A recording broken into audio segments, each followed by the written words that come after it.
अशोक खरातच्या विरोधात मिरगावचे ग्रामस्थ चांगलेच आक्रमक झालेत।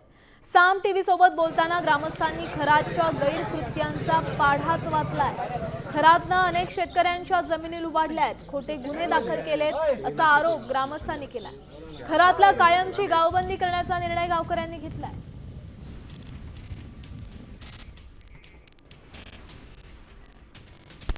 महिला अत्याचार प्रकरणात अटकेत असलेला अशोक खरात उर्फ कॅप्टन खरात याचे एक एक कारनामे आता समोर येऊ लागलेले आहेत।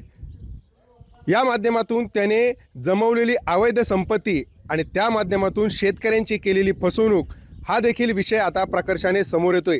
सिन्नर तालुक्यातल्या अनेक शेतकऱ्यांची अनेक ग्रामस्थांची याने विविध माध्यमातून फसवणूक केलेली आहे। हे गरीब बिचारे शेतकरी यांना तिथं कंपाऊंड टाकून यांचा रस्ता बंद केलेला आहे आणि ते कंपाऊंड त्याच्या शेतात नाही टाकलं, त्यांच्या शेतात नाही। अतिक्रमणामधलं मिरगाव ग्रामपंचायतीच्या अतिक्रमणामधले असलेलं वाल कंपाऊंड आहे। आता कशी खरेदी झाली आणि कशी नाही झाली हे नाही सांगता येतं। फक्त जमीन घेतलेली त्यानं इथंही पण म्हणतेच ना, खरं साहेबांना घेतली, ही घेतली, ती घेतली, ती घेतली, ती घेतली, ती घेतलेली आहे, पण कशा पद्धतीनं घेतली हे नाही सांगता येणार। शेतीमध्ये येण्यासाठी आम्ही इथे उत्तर दक्षिण असा रस्ता होता रोडपासून इकडे यायला, तर त्यांनी ती जमीन घेऊन पूर्वी आम्ही त्यांनी मंदिर ज्या आम्हाला बांधायला सुरुवात केली त्यावेळेस तो आणि आम्हाला जाऊ दिलं, त्यावेळेस त्यांनी बंद केलेलं नाही।